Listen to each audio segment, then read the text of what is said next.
Hello, Acoustic Guitar Forum. Mythos 1979 here with another review. So today I am reviewing the Klingon pickup system. When I picked up this latest guitar, a Froggy Bottom H12, my plan was to keep it just for acoustic, for live streaming shows and whatnot. I didn't want to put any pickup system in it. My reason being is that in order to get any aftermarket pickup system to sound really, really good, it needs to be something pretty invasive and pretty high end and multi-source. For years, I played with just a K&K system, and it was always okay, but there were some issues with it. I played a lot of fingerstyle. It was always very muddy and tubby. Going to any sort of open mic was always difficult because the PA was set up for strummers with picks, and I'd play fingerstyle and it would always be muddy and tubby. So eventually, after years of struggling, I stumbled upon Cole Clark Guitars, which is a proprietary three-way pickup system built from the ground up around the guitar, or the guitar around the pickup system. And so for live shows, if I'm gigging out or even if I'm going to an open mic, I'll just take the Cole Clark. However, so when I got this guitar, I still always struggle with, I want to put some kind of pickup system in it just to have the option to be able to take it out to an open mic if we ever have open mics again. So I can show it off to my friends. A lot of my guitar friends at open mics, the regulars, are guitar people, and they love to check each other's guitars out. In fact, one of my favorite open mic hosts actually plays a Froggy Bottom. So anyway, but again, I wanted to keep the guitar as close to original as possible. And then one day I saw a very brief demo from our good friend Aaron Short, who goes by Aero USA, and he does a ton of reviews. And he talked about this system called the Klingon system. And all it is, it's a very simple single transducer system that magnetically attaches to your guitar. It comes with a little disc that has a putty substance on it. You put the putty on it, and then you just stick it inside of the guitar. And then when you want to amplify, you stick that on. It's got a little female jack there. I have it hooked up to my wireless for ease of switching around in back of me and also movement. So anyway, I got this a few weeks ago, and I'll admit I've been struggling with it mightily to get a decent sound. Now that's not necessarily surprising because it is such a simple system. It's a very inexpensive system. From Amazon, I think it was $70, like $69.99. It's the same price if you order it direct. So when I first got it, I put the disc right here. So I put the magnetic disc right there and tried that, and the sound was horrible. It was very jangly and high pitched, which isn't surprising because that's over on the treble side of things. But that was one of the places that they showed where you could put it, and on the box is where it showed it could go. So I put it there, did not like it at all. So then I decided, I ordered 3 more discs, and I sat on a chair with the amp on and just held this down and slid it all over the guitar to find places where it was at least halfway decent. And then I mounted discs there. So one of the places that the website talks about is mounting it right there. Another place they talk about mounting it is on the bridge itself right there. And both of those sound okay. This one requires 2 magnets because it's a lot thicker, obviously. This one sounds pretty good. It's a little bit hot there.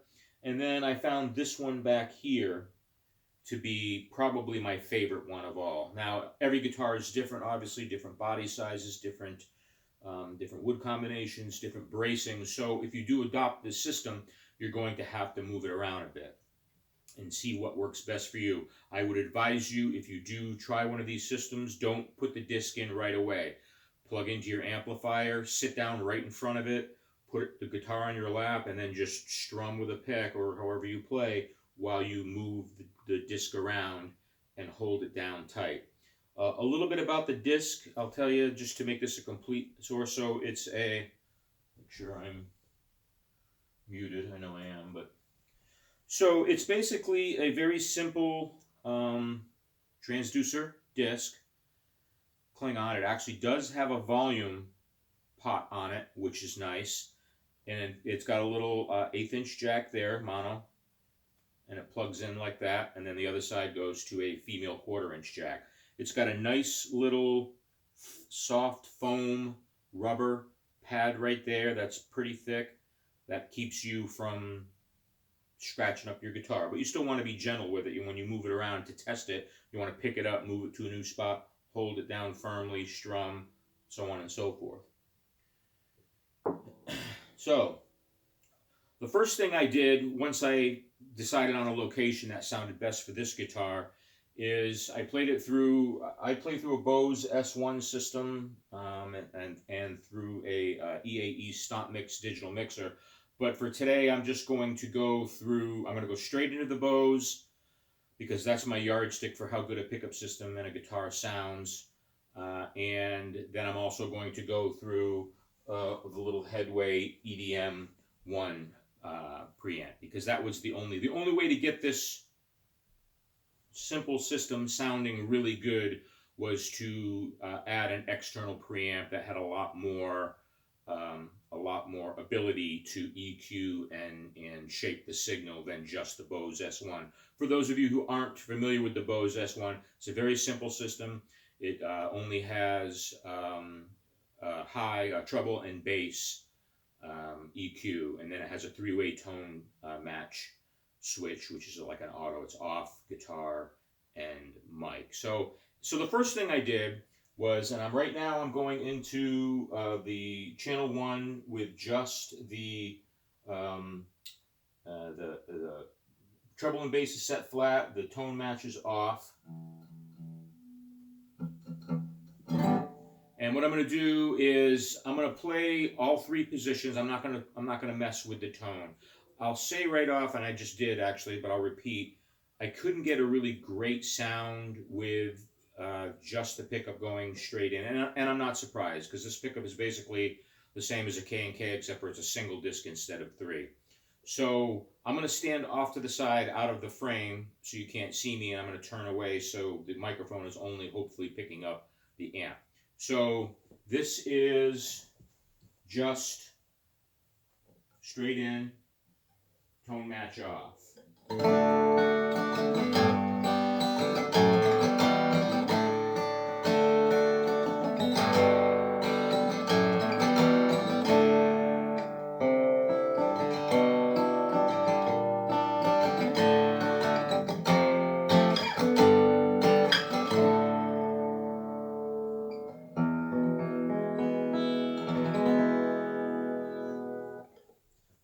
Not bad.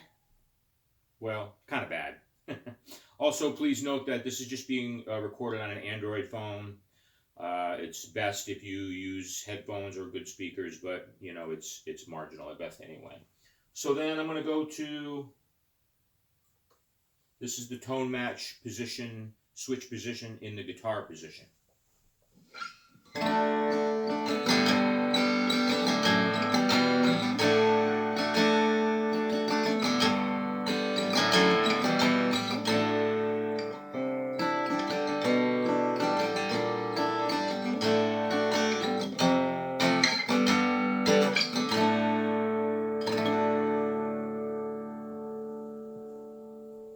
That's actually a lot better than the last one. To me, it sounds a lot better. Still not great, but it's not quite as boxy and woofy tone-ish.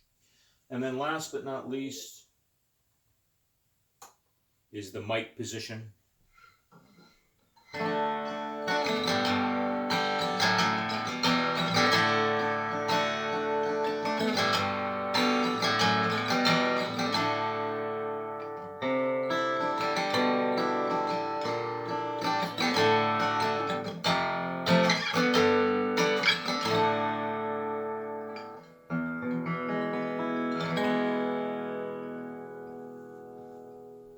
So So that to me sounds a little. It's probably better than no tone match, but the guitar tone match sounds the best. So now what I'm going to do, but still not that great. So now what I'm going to do is what I found, and I'm not going to go through the steps I did. I'm just going to tell you what I ended up doing. And I went through my Headway EDM, which is a small battery powered. I use battery powered. Preamp system with it has excellent EQ abilities. It's got high, mids, and lows. It also has an anti-feedback system. It's basically a variable high pass and then a gain and a bunch of other features. But so what I needed to do to get this sounding even halfway decent at all was apply the principles that I used to have to do with an EQ when I did the K&K system, and that is boost. I had to boost. Well, in this case, I had to boost the lows. Usually, I have to dial out the lows. I have to cut the mids completely, cut them right out completely, and then I had to back off the. So I backed off the treble just a little bit past noon. The bass I've got bumped way up about 75%, and the mids are dialed way out. Okay, and I'm actually able to get what to me sounds like a decent system. Now in this, I'm just going straight in. EQ is set flat, and the tone match switch is off. And here's the sound I get.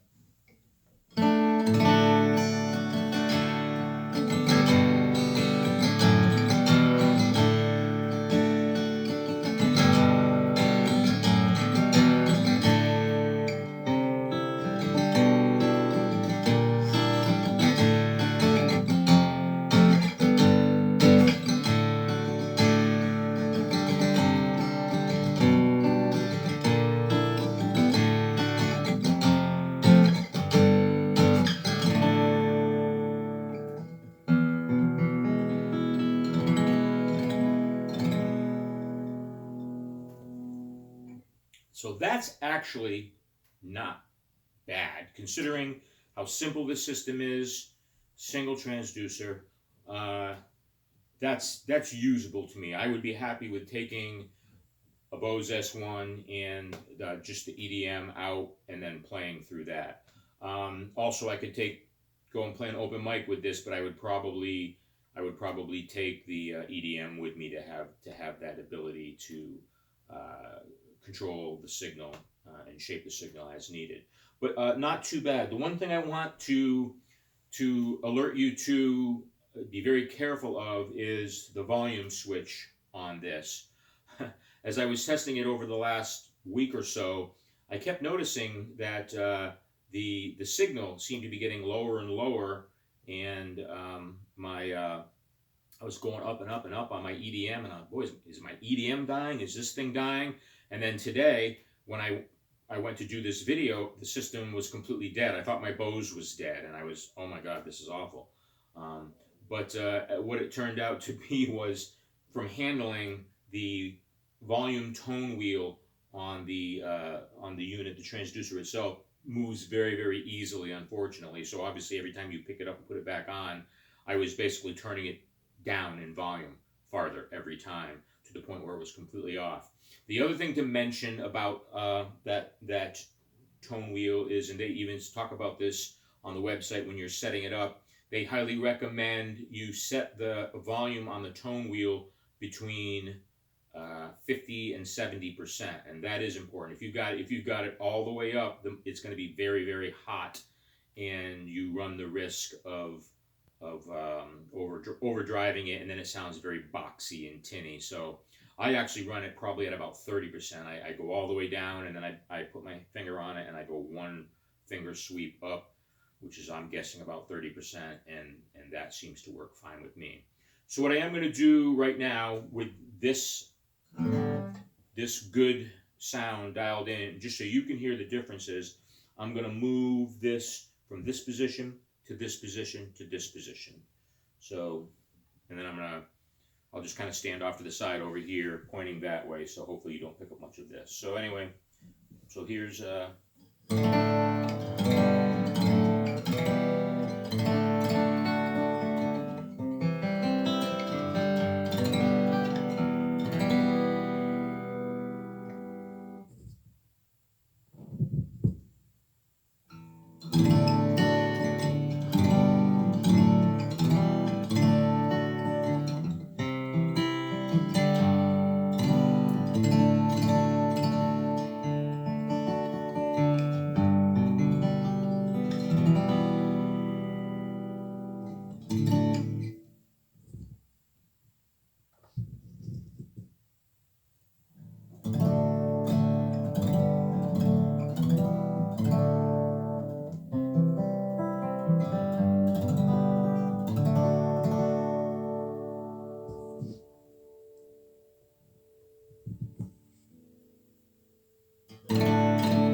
So that position sounds the best to me. Now, in all fairness, I have the EDM dialed for that position. So what I found was up here is a little too hot, a little too close to the bridge, and then here it's just a little too muted.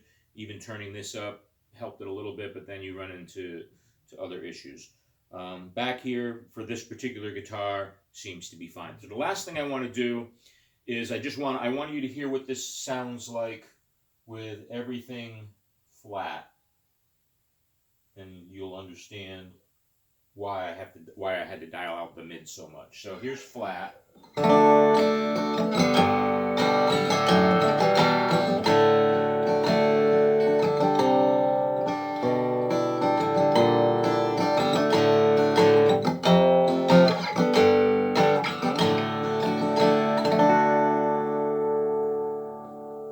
So it's very, very mid forward, very kind of honky. But if I find if I dial, so here's the mids dialed all the way out with the bass and the treble still flat.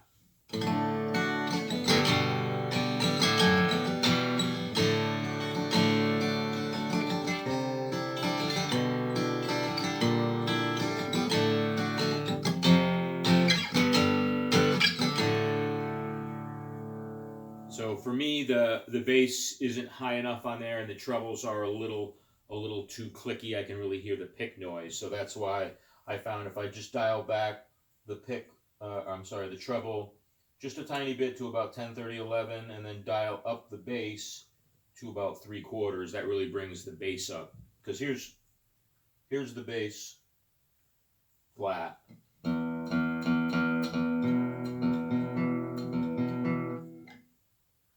Here it is dialed up where I like it.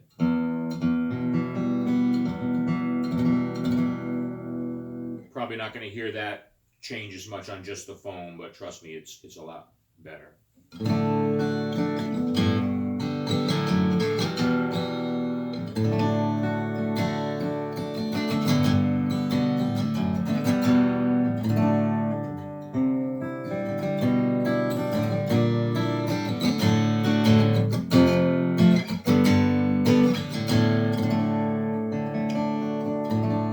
So there you have it. It's a simple system, as simple as it gets. It's inexpensive. As pickup systems go, $70 is nothing. And there's a bunch of clones on AGF. I'm sorry, on Amazon that are like $10. But I went with a system that seemed to have a better packaging, better company behind it. It's the same company that makes this little Klingon system that I used back there. So anyway, yeah, relatively inexpensive. Another thing that's nice about this is like a K&K type system, or a system with some sort of internal mic, it will pick up tapping noises. So if you have any tapping songs, we do 50 Ways to Leave Your Lover, so it's nice to have the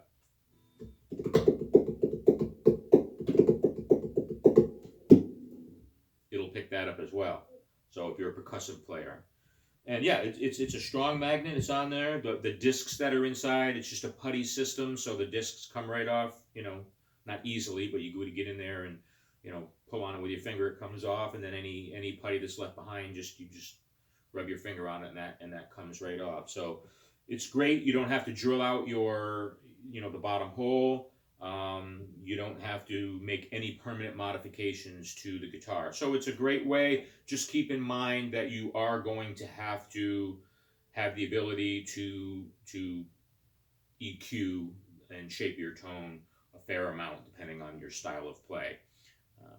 So yeah. Anyway, thanks for watching, and I'll see you next time I buy something else new.